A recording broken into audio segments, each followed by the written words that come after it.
The Truman Show is one of my favourite movies. It's incredibly rare for a film to be as funny, cohesive, beautifully paced and rich in detail as The Truman Show. However, it's even rarer for a movie to go beyond this and give accurate prophetic insights about the world. 20 years later, and The Truman Show's allegorical message is more relevant than ever. But the only way we can truly understand its meaning is by diving into the story. The film begins with a monologue from Christoph, who sets up the main premise of the movie. Truman is the unwitting star of a reality TV show centered around his life. Truman, a child abandoned at birth, has been brought up to believe that he is a normal guy living in the idyllic town of Sea Haven Island. However, Truman's entire world is a lie. All the people he knows, including his mother, his best friend, and his wife, are all paid actors. Sea Haven Island is also fake, and is in reality just a huge set enclosed by a massive dome. This gives Christoph, the director of The Truman Show, almost complete control over Truman's world. This ranges from the ability to control the weather, to the day-night cycle, and even the stars in the sky. Truman's every moment is broadcast around the world, with extra funding from the show coming from product placement.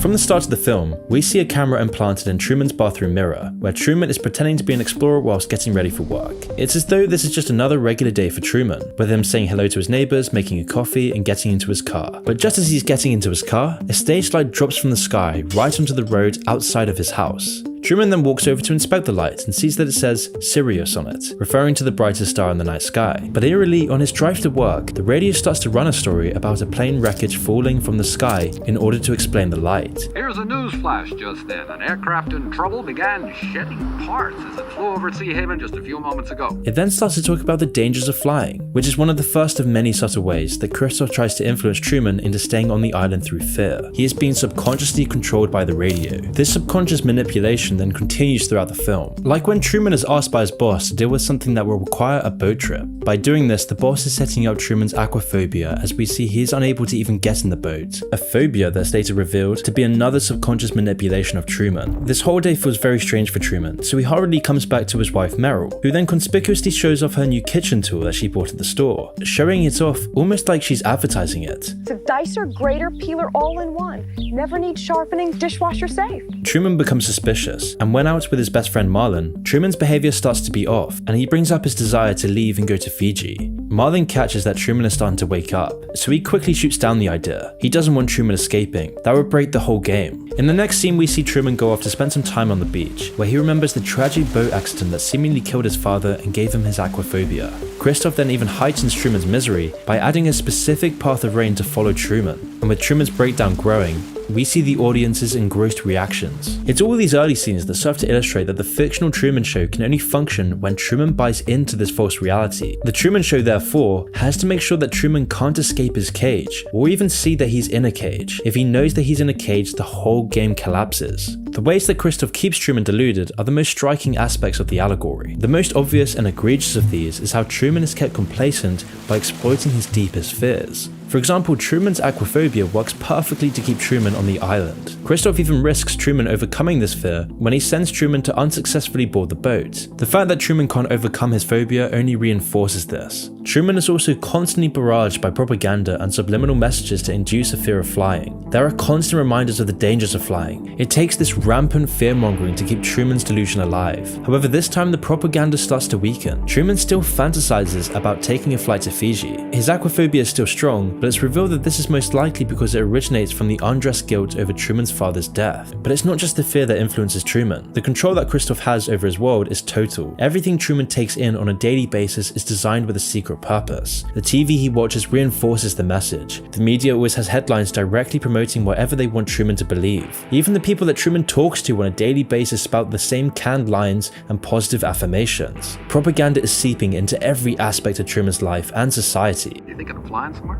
Nope. Oh, good. A lot like its infiltration of our society. Just like Truman, we're always bombarded with propaganda just to keep us complacently unaware of the delusions of modern ideology. Every day, society tells us who we are, what we ought to do, and who our enemies are. Just like Truman, we're encouraged to ignore the clues that we're living in a lie, where we're made to still become wages in the matrix, and then everyone who buys into the societal delusion helps perpetuate it. This means that lots of well-meaning, rational people are swept up to become mouthpieces of a failing system. The cracks are present in both reality and fiction. They just exist solely on the personal level for Truman, rather than the societal level that we're starting to see. But what is the society-wide delusion? Well, in The Truman Show, it's obvious and literal. It's the premise of the movie. The Truman Show Show is a reality show, but how does this translate into our real world? Well, this is where it gets interesting. The habitus is a tool used by sociologists for describing the ways in which a society's culture functions. Society rests upon an enormous amount of unsaid rules and expectations. These are often performed without thinking about them. It's more like a learned skill than a conscious decision. Bourdieu, the French intellectual who brought the term to prominence, often compared it to sports. People tend to know the rules of the game. For example, it's generally accepted that when you're finished at the supermarket, you return your shopping cart. There's no personal reward or egotistic incentive, it's just a learned polite expectation. In the context of the supermarket though, it's very important. The whole system would collapse without it. Some abstracts of the habitus are nearly invisible because they seem so natural to us. Even your taste in music or food are influenced by the habitus. This is because the cultural expectations that the habitus instills go so deep. They're established from the moment you're born, reinforced throughout your childhood by your family, and then further built upon by your education and work. This then makes the habitus a self-perpetuating structure. Those brought up in certain habitus will nurture its specific values in their children, for example, making sure the cycle continues. The Truman Show gives a literal picture of what a habitus can look like. We can see all the actors in the fictional Truman Show as being sucked into this. The actors act in certain learned ways in order to perpetuate the essence of the Truman Show. Now, the key difference between fiction and reality is the incentive. Literally, the actors in the fictional Truman Show are being paid to play their parts, but in the real world, people play their parts in the habitus because the habitus itself has conditioned them into it. Everyone is one of the actors. Everyone makes the delusion real. And what the Truman Show goes on to tell us is that when the habitus has been altered into something too detached from an authentic society, cracks start to show, when lies start to perpetuate, when the ego gets in the way, when power corrupts, the habitus starts to break, and this ripples throughout entire civilizations. See, throughout the movie's progression, we see Truman gradually wake up to the delusion that has consumed his life, which inevitably causes a breakdown of the entire habitus. The further Truman moves towards truth, the faster the delusion collapses, and thus the more resistance he faces. The habitus of our world is just as deluded as the one in the Truman Show. This is because what's valuable culturally has been drastically changed by reality TV and social media. The Truman Show almost predicted this with its commentary on reality TV. The vapid values of reality TV expanded to shape the entire habitus. Now limited to reality TV, and this doesn't seem too harmful, but it gets so much worse when you consider this in our own reality, especially with the effects of social media on our values. Nowadays, everyone's the star of their own reality TV show. People project vapid and unattainable standards by advertising a fake life on social media. That 14-year-old girls who use social media more than 5 hours a day saw a 50% spike in depression symptoms. This feeds into people's values. They see other people's fake lives and hold their own up to the same standard. These people then perpetuate the cycle, which then brings the habitus further and further away from authenticity and truth. Corporatization of society is then also reflected in the habitus of both the Truman Show and in our own society. In the Truman Show, the effects are obvious. Truman's wife is constantly advertising and shitting brands. It's almost a learned response that has been ingrained into her. You really ought to throw out that mower. Get one of those new elk rotaries. Which is why at this point, Truman is actively interrogating her on the lie that they've been living. In response, Truman's wife defaults to an almost robotic speech about a coffee brand. This is the habitus failing. Truman's wife is so deeply submerged in the Truman Show delusion that she has no other response. She just keeps reading the same script. But it's so much worse in our own society where our habitus is so heavily corporatized, with corporate values being held in such a high regard that we value our careers more than our families. Never before in history has this happened. Truman's suspicions of reality are then brought up again when his father, who he assumes is dead, shows up on his way to work dressed as a beggar. Dad? Truman's father is then quickly whisked away on a bus, but not before Truman sees his face. He realizes something is up, so he goes to talk to his mother, who tries to explain away his father's reappearance by suggesting that he's just crazy and hallucinated it. This time, it doesn't convince Truman, who also notices how often his wife name drops brands. As Truman starts to go through his old things, the movie flashes back to Truman's college years and a chance encounter he had with a woman named Lauren. Lauren's meant to be a background character, but the two sides meet across the room. They share a conversation in a romantic moment on the beach. Lauren then goes out of character to try to reveal to Truman that his whole reality is fake. Listen to me. Everybody knows about it. Everybody knows everything you do. They're pretending, Truman. Do you understand? Everybody's pretending. Lauren, who reveals her real name as Sylvia, tries to explain that Truman's world is a lie, but then again she stops short by a man saying he is her father and that she's just talking nonsense. As Truman starts to think back to this, it's revealed that he still longs to see Sylvia, with him even recreating her face from fashion magazines, because Sylvia is the only thing that's real in this fake world. It's then later revealed that Truman is obsessed with Fiji, as Sylvia is reported to be moving there. Truman then starts to see more and more suspicious things. His radio specifically describes his every move in an apparent malfunction. Okay, he's making his turn on the land. Sector square. Truman's also seeing every part of the background set, but he's always escorted away from it. This sequence of events brings his suspicions to a breaking point, as Truman concludes that it seems that his entire world revolves around him in some weird way. Fearing that he's going crazy, he brings up these questions to Marlon, his best friend, who then just tries to brush it all off. And in response to his increased suspicion, Truman's then further barraged by suggestions that everything is just fine, that he's just being weird. His mother then shows fake pictures of him at Mount Rushmore, and even the TV runs a program about the benefits of a small town life. But by now, things don't work like they used to. He's seeing the society that he lives in starts to crack. It's also laughable and ridiculous. This whole thing is a facade. And now that Truman is waking up to this reality, the lullabies of deception can't draw him back to sleep. After noticing that his wife is crossing her fingers in his wedding pictures, Truman follows her to work. Despite multiple attempts by extras to delay and stop Truman from seeing the surgery that his wife is helping with, Truman breaks into the hospital and sees the fake surgery being played out by actors who have no idea what they're doing. Determined to leave, Truman then visits a travel agency. By this point, Truman's had enough. He's determined to leave. He wants to escape this sick society, so he tries to book a flight to Fiji, but the clerk says they're all sold out for at least a month. So then Truman tries to get a bus out, but it conveniently breaks down just before leaving. Truman then, sitting in a car at home, waits for his wife to come back from work. When she does, she gets in the car with him as he points out the clockwork regularity of the people who go past their road. Unsatisfied with her unrealistic reaction to this, Truman then locks the car and takes Meryl on an impromptu road trip. To everyone around him, he seems like he's having a breakdown. He's breaking the rotten habitus surrounding him. But then instantly, traffic jam starts, stopping Truman in his tracks. Truman then pretends to go back home, which disperses the traffic completely, but then turns right around and makes his way out of the suburbs and onto the road. Once they reach the bridge which stands between Truman and the mainland, it seems that his conditioned aquaphobia will stop his escape plan. All the conditioning and propaganda is the only barrier to his freedom. However, Truman overcomes his fears by closing his eyes and forcing Meryl to steer the car while he holds down the accelerator. Once they're over the bridge, other obstacles are set up by Christoph to try and stop Truman from leaving. Truman even drives through a wildfire, but is stopped by a roadblock due to a convenient leak at the nearby power plant. In desperation, Truman tries to get through on foot, but is tackled and subdued by men in hazmat suits, who take him back home. The implausibility of all these events cement Truman's skepticism of the world around him, which brings up the question, how many so-called emergency events in our own world could be equally implausible?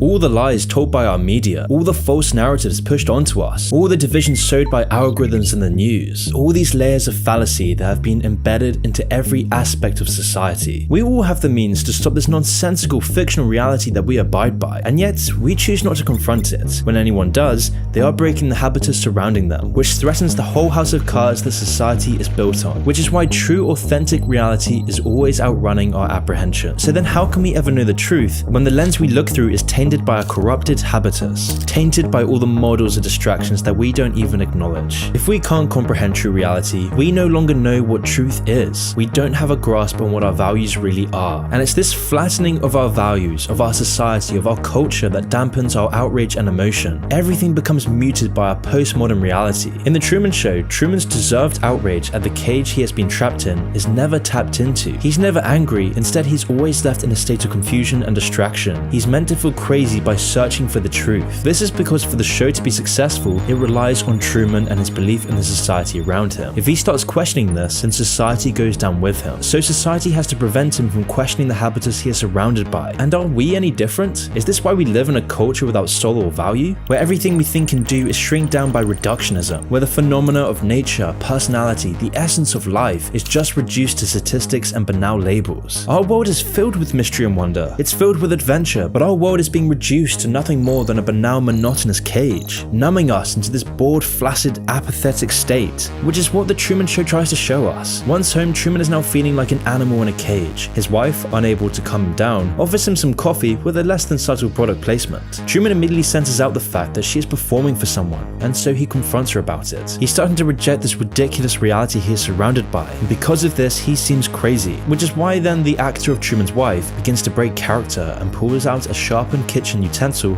to defend herself. It's these sorts of cracks in the show that only happen when Truman stops believing in it. Like in our world, we're now starting to see the rise of political outsiders. We're seeing the rise of extremism and a general apathy of all the people who refuse to believe in our current system. With our government starting to collapse with war imminent, no one trusts our broken society. And in the case of The Truman Show, it's this unraveling madness that almost ends with Truman's wife revealing her acted role. Only until Truman's lifelong friend Marlon bursts in at the last minute and whisks Truman away to have a heart-to-heart conversation situation. But at this point, it's like putting a band-aid on a gaping wound. The floodgates are now open, and Truman's belief is dwindling. In this scene, the two are sitting near the river and begin reminiscing. Christoph, through Marlon, reassures Truman that Truman's life has meaning and is normal. He comforts Truman by assuring him that if what Truman believed was real, then everyone would have to be in on it, including him. Though this isn't possible, as Marlon would never lie. On the surface, Truman seemingly takes this into heart, but deep down he knows that Marlon is just a victim of the game, and so he deliberately shows to him that he bought the ruse. He knows that Marlon isn't a bad person, but that he's not a real person. Morning arrives, and Truman seems to be back to his old self. He draws with a bar of soap on in the morning. He has the usual conversations with his neighbors and co-workers, and seems interested in a new office mate he will have next to him. Evening rolls around, and everything seems business as usual, with Truman fast asleep. However, Christoph senses something is off. Truman fell asleep in the basement rather than his bed, so Marlon is again sent over with a six-pack to investigate and talk Truman back to sense. However, this time he finds that Truman isn't there and has escaped from the house. Christoph calls for all actors to search for Truman, and for the first time in the show's history, cuts the transmission. However, even with all the actors searching the entire set, Truman cannot be found. At his wit's end, Christoph has the set illuminated into daylight mode early, and on a hunch, has the team begin looking through the cameras near the harbour and on the boat. After cycling through a few cameras, the team finds Truman aboard a sailboat, and Christoph gives the call to resume transmission. After a few moments of peace sailing, Christoph is then faced with a dilemma. He either continues the transmission at risk of Truman finding the truth, or he gets rid of Truman entirely, so he decides to send a violent storm above Truman's boat. Christoph increases the violence of the weather, but after a few long minutes, relents. Amidst this, Truman shows his willingness to die for the truth by shouting to the sky, "Is this the best you've got?" Christoph, in godlike stupor, descends to send the most violent bout of weather yet, all to the dismay of his crew and producer. Truman, however, holds on but is knocked unconscious. But at the last minute, Christoph rescinds the weather and removes the storm, resuming the tranquil waters. Truman regains consciousness and begins sailing his boat again. He has beaten the storm and the sea seems to be in his favour. However, after a few minutes, the bow of Truman's boat launches through the side of the set, leaving a big hole in the sky dome. By now, all of Truman's suspicions have been confirmed, and in an ecstasy, begins punching the wall. However, the reality of Truman's situation begins to dawn on him as he sees the ramp at the end of the water. Truman walks across this ramp, walking on the water. The audience is gripped. The culmination of his 30 years in the Truman Show seems to be at its finale. Truman locates a staircase and slowly ascends to the side of the set. At the top, he locates the door labeled exit and opens it, revealing the abyss beyond his realm. A godlike voice then thunders through the sky as Christoph reveals that Truman was the star of a TV show with the whole world watching. Truman asks, "Was nothing real?" And in response, Christoph responds that Truman is real, and that's what made him so enjoyable for millions. Christoph then tries to keep Truman in the set by indicating that there was no more truth out in the real world, and that in the world he created for him, he had nothing to fear. The ignorance was bliss. After a few moments of silence, Truman looks up at the camera and says his final words before leaving the show.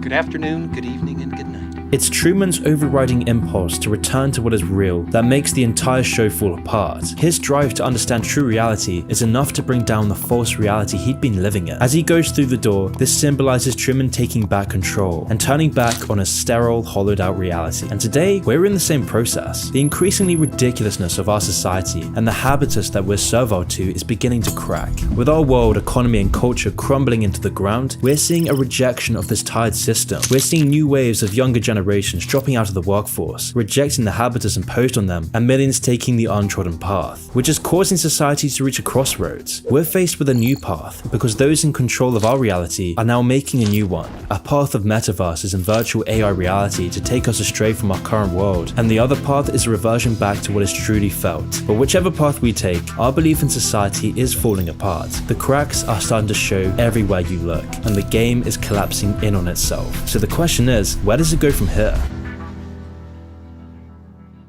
I have a quick important announcement to make. I'm sick of being demonetized on YouTube. I'm sick of censoring these videos for the YouTube algorithm. So this is going to change. Every month, I'm going to be releasing unfiltered, raw, controversial videos for YouTube members. Videos about the darkest corners of the internet, TikTok, the CIA, China, Rothschilds, and Mr. Robot's series review. And by the end of the month / early August, I'll be releasing a video on Ted Kaczynski, otherwise known as the Unabomber, where we'll talk about his story, going from a mathematical prodigy to living in the wild, sending bombs in the mail, and having his manifesto manifesto on the front page of the New York Times. Not only that, but by becoming a member of the channel, you'll have access to my Discord server to talk with other like-minded people, where every month I'll be doing a Q&A for all your questions. And if you're still not happy with your membership in the first month, I will personally refund you. All you have to do is email me. So if you want to watch exclusive, unfiltered, controversial videos that I can't release to the public, which includes access to my server and a monthly Q&A, join my channel for only $5.99 a month. This will also help us out a ton too in making these videos. And if you want to support the channel even more, I will hard code your name into my videos for only £3 more. So if this interests you, all you have to do is click the link in the description or click the join button below to have access to all of this.